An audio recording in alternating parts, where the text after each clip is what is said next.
c'est de se concentrer dessus ce que je vais vous expliquer. Ok les gars, j'espère que vous allez parfaitement bien, j'espère que vous allez bien.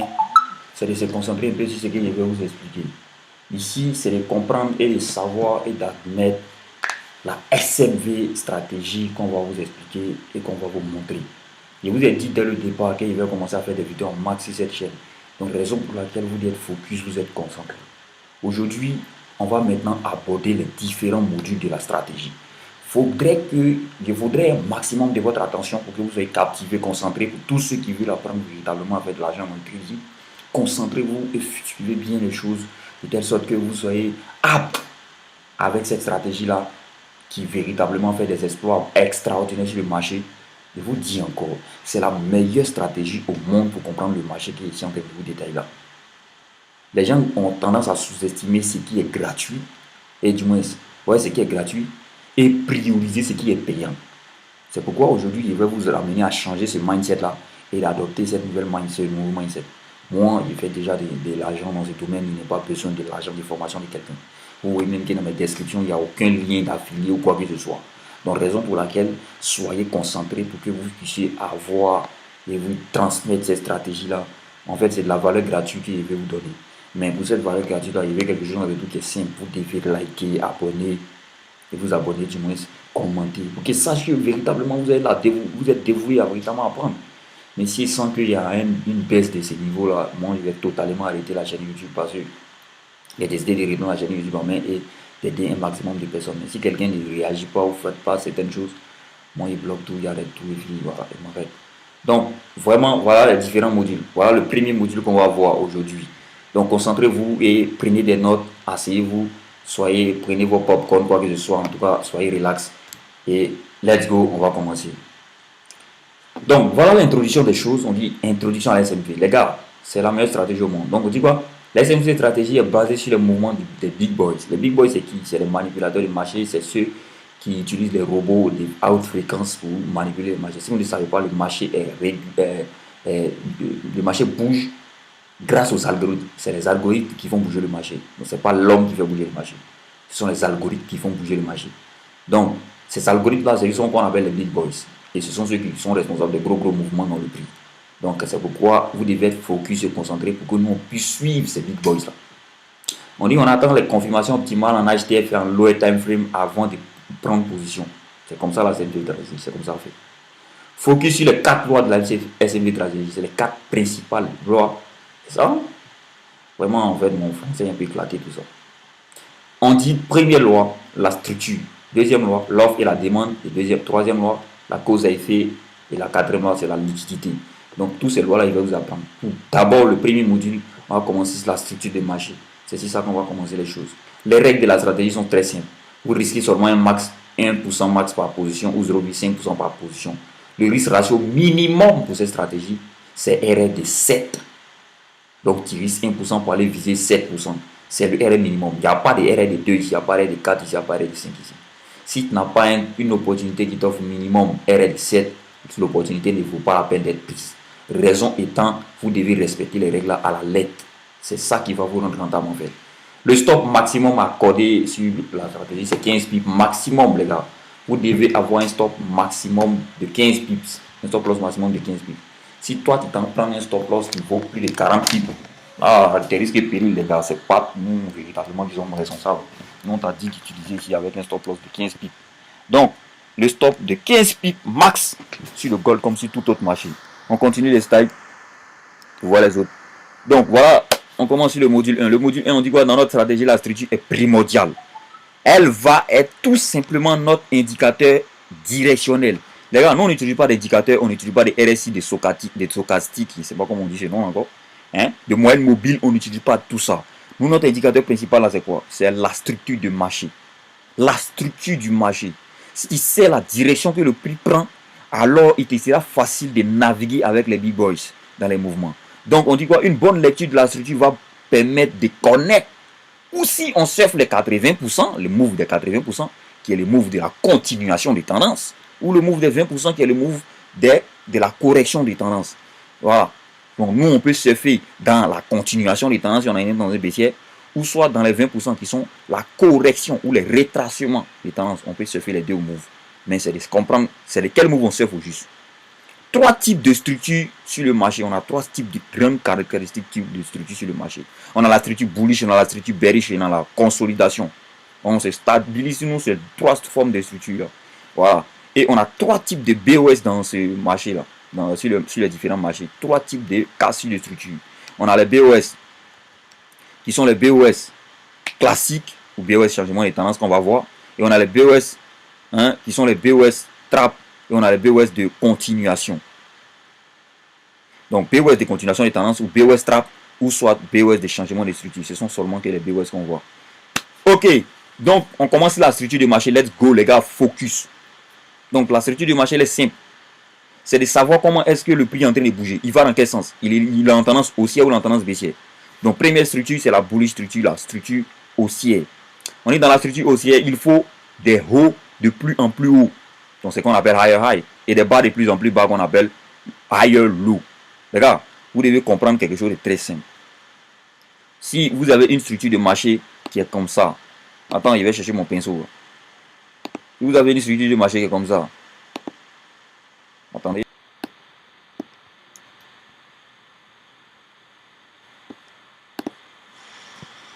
Donc les gars, dans la bullish structure, comme je vous l'ai dit, on va former des higher high.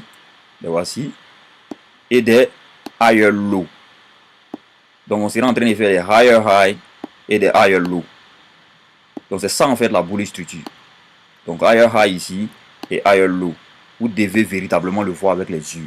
Si vous ne le voyez pas avec les yeux les gars, ça vous sera compliqué de véritablement vous ancrer dans les choses. Donc soyez concentrés et suivez. Lorsque vous voyez la structure de marché, on est en train de faire des higher high et des higher low, alors on est dans une structure haussière. Donc les gars, voici ainsi représenté la structure haussière ici sur ce graphique là. Vous-même vous pouvez le voir ici. Voilà, dans ce graphique ici, vous pouvez voir que c'est déjà représenté. Donc ici on a fait un higher high, le marché est en train de faire ça, et un higher low. Ainsi de suite, ainsi de suite. Higher high ici, higher low, et higher high ici, higher low, higher high encore, higher low, higher high encore, higher low, ainsi de suite, ainsi de suite. Donc les gars, véritablement, focus sur la structure de marché. Focus sur la structure de marché. Lorsque le prix est en train de te dire qu'il est en train de faire des higher high, là, suis le gars et puis ne discute pas. Ok, on passe à la structure suivante, la structure bearish. La structure bearish, elle est simple. Indicateur, c'est quoi? C'est les low, on appelle lower low. Du moins lower high et lower low. Another lower high, lower low. Ainsi de suite, pour qu'on monte une tendance baissière, pour dire que le prix est en train d'aller à la baisse. Donc les gars, dès que vous savez que le prix est en train d'aller à la baisse, c'est un truc comme ça que vous devez voir. C'est pas des bandandinés ni de réfléchir. C'est ce que vous devez voir qui est là. Et c'est simple. Une fois que tu vois ça, il n'y a plus de bruit. On passe encore à la structure suivante, du moins. Avant, on va voir ça sur le graphique du marché. Donc là, voilà la tendance du marché qui est baissière ici. On le voit tous, hein, le marché est en train de down à la baisse. Donc là, on voit que voilà notre lower high ici. Voilà notre lower low. Voilà notre lower high ici. Et voilà notre lower low. Ainsi de suite. On a ça jusqu'en bas ici. Les différences sont représentées ici. On passe à la structure suivante qui est la bearish structure, la structure de range, la structure de consolidation. La structure de consolidation.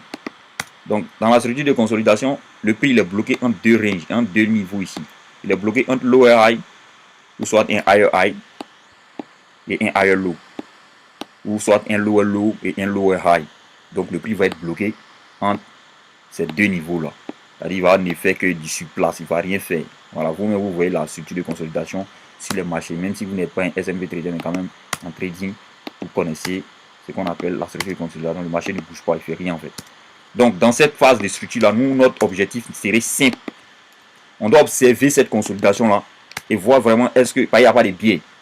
On doit observer nos deux fourchettes, la fourchette du haut et la fourchette du bas. On va simplement attendre des niveaux de confirmation.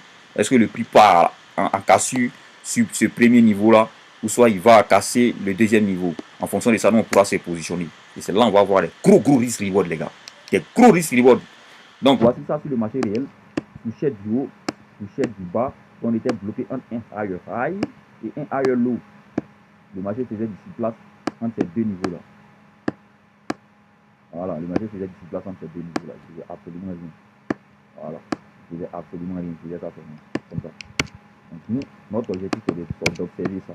Donc, on passe au slide suivant. D'accord. Au plus. Structure is queen. Là, on va savoir comment trader le mouvement du moins des 80 et des 20%. Lorsqu'on a un bullish structure comme ça, notre objectif est de se positionner sur les higher lows. Regarde, notre objectif serait de se positionner sur les higher lows.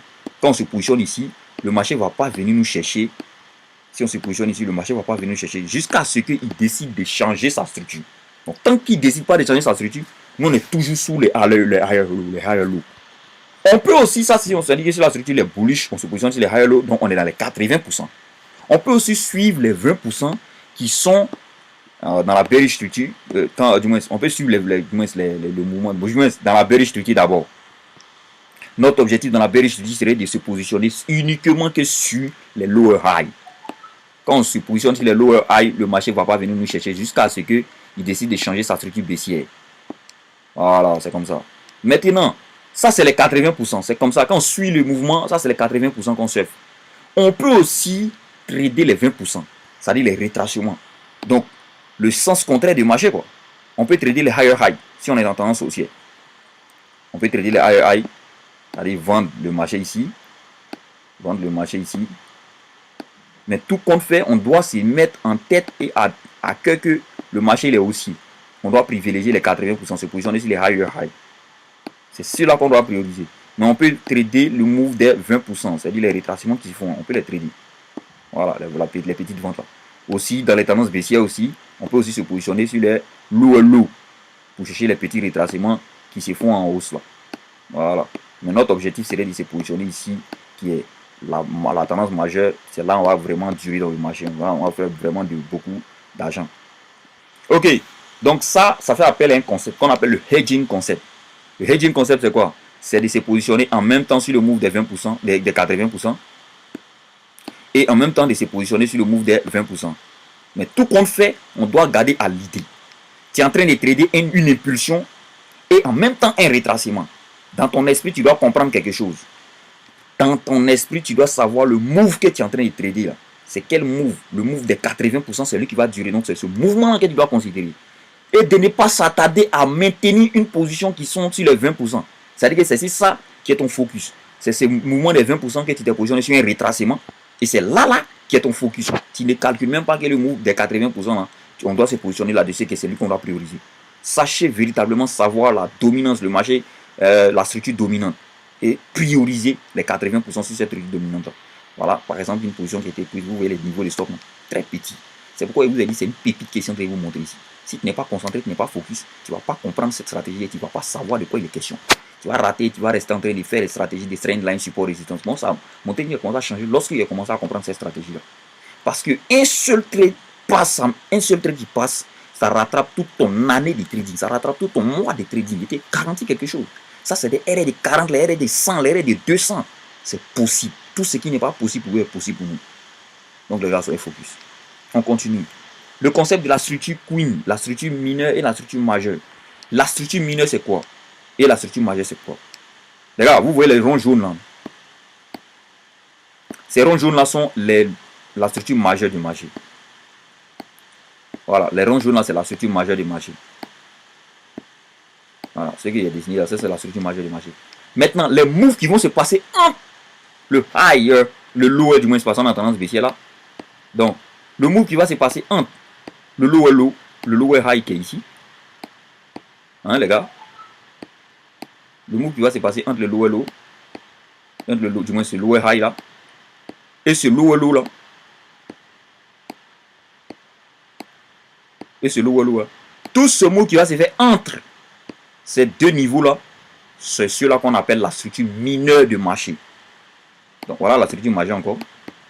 La structure majeure de marché ici et ici. Voilà le move qui s'est fait entre. Cela on les appelle la structure mineure du marché. On aura encore un autre ici. Et on aura un autre ici. Et il y aura quelque chose qui va se passer entre les deux. Ça, c'est la structure mineure du marché. Donc, sachez reconnaître la structure mineure. La structure majeure, c'est lui qui casse réellement le réel high. Du moins, ce qui casse réellement du moins, si on a tendance baissière. C'est le move qui casse le lower low majeur. Et le move qui casse le higher high majeur en continuation des tendances pour une tendance haussière. Sachez vraiment comprendre ça. Ok. Donc voici effectivement ainsi décrit sur le prix. On a un niveau ici et on a un autre niveau ici. Ça, c'est notre lower low, c'est notre lower high qui est ici, c'est notre lower low qui est ici. Maintenant, on a un autre encore ici. On a notre lower low. Voilà le vrai higher high. Le lower high qui est ici. Et le higher. Et le lower low qui est là. Les moves qui s'est fait ici, les moves qui sont bleus qui se font entre les deux niveaux qui est dessiné ici là. Entre ces deux niveaux là, c'est la structure mineure du marché. Donc lui, qui est le lower high, a donné une impulsion qui a cassé la structure. Les gars, vous-même, vous voyez, il a donné un mouvement qui a cassé la structure qui était ici là. Il a donné un mouvement qui a cassé ça. Donc lui, il devient automatiquement un lower high majeur. Et son niveau qu'il a donné qui a cassé s'appelle un lower low majeur. Donc tous les moves qui vont se faire entre les deux là. Celui-là, c'est la structure mineure du marché. Donc c'est le move là qui est là. Ok, donc vous avez compris le concept de mineure structure, majeure structure. On va maintenant voir les différents types de BOS qui existent sur le marché. On a le BOS changement de structure, qui est le BOS classique. C'est un type de BOS qui est très simple. On va observer une structure qui est en train d'être une tendance haussière. Et automatiquement, à un bon moment, on va voir qu'un lower low a été cassé. Du moins, un higher low a été cassé dans une tendance haussière. Ce higher low qui a été cassé là, automatiquement fait paraître que, avec le corps de la bougie, pas avec la mèche en fait paraître un changement de structure. Donc c'est simple. Le changement de la structure, c'est simple. Lorsque le marché va faire une certaine tendance haussière, comme ça de la sorte, en tendance haussière, et tout d'un coup, vous allez voir que le higher low a été violé. Dans un cas de la structure baissière, on va voir que on est comme ça, on est comme ça, on est comme ça. Un higher high a été violé.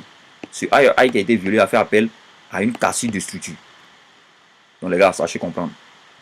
Voilà le marché réel qui est en train de dessiner ici les choses. Donc on a un niveau ici. Donc le marché faisait ça. Il faisait ça. Il faisait ça. Et le récent higher low là, c'est lui qui est là. C'est lui là. On a donné un autre higher high. Et on n'a pas fait de nouveau higher high. Mais on a simplement fait quoi? Ce higher low là est venu passer en dessous de ce higher low. Donc, automatiquement, changement de structure.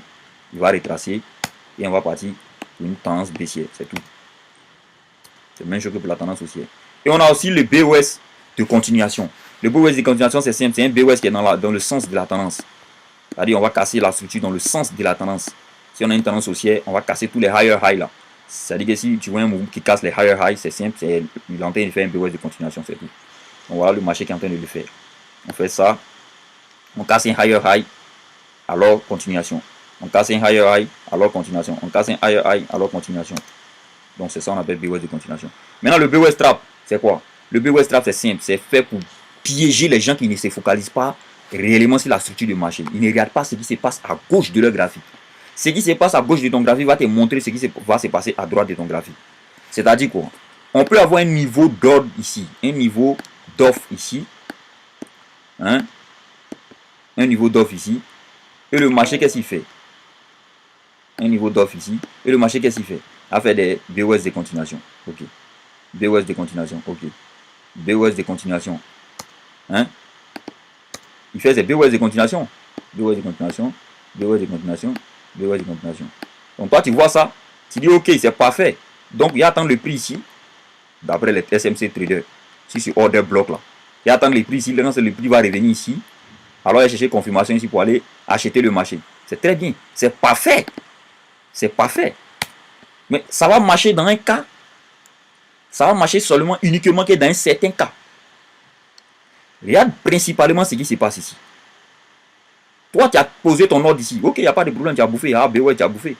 Après, tu vas voir qu'on a un BOS ici. Attends, il y a enlevé ce niveau d'offre là. Tu vas voir qu'on a un BOS ici. Alors, tu vas attendre le prix où? Tu vas attendre le prix ici. Voilà. Ton nouveau niveau d'offre là, c'est ici. Ton nouveau niveau d'offre là, c'est ici. Tu vas attendre le prix ici. Donc, tu attends ici que le prix vienne et puis il va te donner des confirmations pour que tu achètes. Oh! Ici, le prix est arrivé sur un niveau d'offre décisionnel. Donc ici, c'est de s'observer les confirmations ici pour vendre le marché. Donc toi, tu seras transpercé parce que tu n'as pas compris que ce BOS, ça c'est un BOS trap. Donc c'est ainsi qu'on parle des BOS trap. Voilà par exemple l'exemple bien décrit sur le graphique ici. Un niveau majeur d'offre ici qui était dessiné. Et les gars voyaient des BOS de continuation ici, ainsi de suite. Et les gars attendaient les prix ici. Parce que quoi, on a BOS de continuation d'après eux. Or le prix il atteint un niveau d'offre décisionnel. Donc ce niveau d'offre décisionnel là va faire chuter le prix. Donc tous ceux qui vont se positionner ici pour observer des confirmations ici pour acheter, ils vont se faire transpercer comme ça. C'est comme ça les gens perdent, les self traders perdent de l'argent bêtement. Alors que parce qu'ils ne focalisent pas sur ce qui se passe ici à gauche de leur graphique. Donc c'est un peu ce que vous pouvez comprendre. Voilà. Ici c'est le concept de la fractalité. Les gars, la fractalité elle est très importante. C'est la dernière partie du module 1. Après ça on ne parle plus. Donc ici la fractalité c'est quoi? La fractalité des marchés. Le marché sera en sell, en vente ici. Dans la structure majeure, le marché sera en vente ici. Donc ça on peut dire c'est un graphique daily qui est ainsi décrit. Donc dans ce graphique daily là le marché est en vente. Mais les retracements qui se font là, les retracements haussiers qui se font là, parce que le marché les vendeurs, donc les impulsions sont vendeuses. Mais les retracements haussiers qui se font qu'il y a entouré là, ces retracements là vont être des tendances haussières sur des time frames comme H1. Voilà, ça va être des tendances haussières sur des time frames comme H1. Donc si toi tu es en daily, tu vois une tendance baissière daily, tendance majeure daily baissier, et tu croises une tendance haussière H1 haussier, dis-toi que le H1 qui est en train de te montrer une tendance haussière là, c'est tout simplement un retracement daily. C'est pas la tendance haussière qui est là. C'est pas une tendance haussière que tu dois récupérer pour dire que ça c'est les 80%. Non. C'est que la tendance vendeuse daily là, c'est ça qui est les 80%. Et ce que tu as vu comme tendance haussière en H1, c'est un retracement. Donc c'est les 20% de daily. Attention les gars, comprenez ça bien. Ok. Donc, raison pour laquelle, voici le graphique qui est ici décrit. On voit ici le marché qui est en tendance baissière ici. Il est en tendance baissière ici. Et le marché est en train de faire des lower low, lower high, lower low, lower high, lower low, du moins lower high ici, lower low, lower high ici, lower low, lower high, lower low, ainsi de suite. Donc c'est que le marché est en tendance baissière. Et ici, ce qui est entouré ici au violet là, c'est une tendance haussière. C'est une tendance haussière en H1 ici. Mais en daily, c'est simplement un retracement. Donc le prix fait ça pour atteindre des niveaux d'offre ici, pour chuter. Voilà, le prix fait ça pour atteindre des niveaux d'offre ici, pour chuter. Donc c'est pas toi qui attends le prix ici, et tu as dit ok on a tendance aussi, donc ok on achète le prix. Non, c'est les 20% daily. C'est pas une tendance confirmée que tu as vue, c'est pas une tendance confirmée. H1 est en train de simplement te dire que daily en train de faire un retracement. Donc on peut se positionner sur la tendance haussière de H1 en mangeant ce retracement en H1. C'est comme ça on fait le hedging concept. On va en même temps en tendance baissière daily et en même temps on en achète sur H1. Mais on sait que c'est un retracement quoi. Donc ok les gars. Voici un peu la structure qu'on va voir, la structure, dernière structure, la structure de rotation. La structure de rotation c'est quoi? C'est simplement un marché, le prix qui va faire un retracement mais de façon structurée. Il va faire un retracement, le retracement sera fait de façon structurée. Et ce retracement qui sera fait de façon structurée là, on va utiliser un outil sur TradingView qui va nous permettre de quadriller ça, de quadriller cette tendance haussière qui se fait de façon structurée là, pour qu'on voie. Et cette tendance haussière qui va se faire, ou cette tendance qui va se faire de façon structurée là, ce retracement qui va se faire de façon structurée là, va se confirmer à la fin, va se terminer par une zone de neutralité. C'est cette zone de neutralité là qui va nous dire que cette tendance, cette structure de rotation est terminée. Donc c'est cette zone cette zone de neutralité là qu'on va observer pour se positionner à la dernière phase pour vendre le marché. Si c'est une tendance haussière aussi, on a directement des higher high, des higher low, des higher high, des higher low. Et on a un retracement qui s'est fait mais de façon structurée. Et on a la phase maintenant, la dernière phase qui est la structure, on a la dernière phase qui est la phase de neutre, la phase neutre qu'on aura, qui va nous permettre de se positionner à la dernière impulsion ici pour acheter le marché. C'est simple. Donc on peut observer ça sur des niveaux d'offre ou soit aussi des niveaux de demande. Donc c'est simple.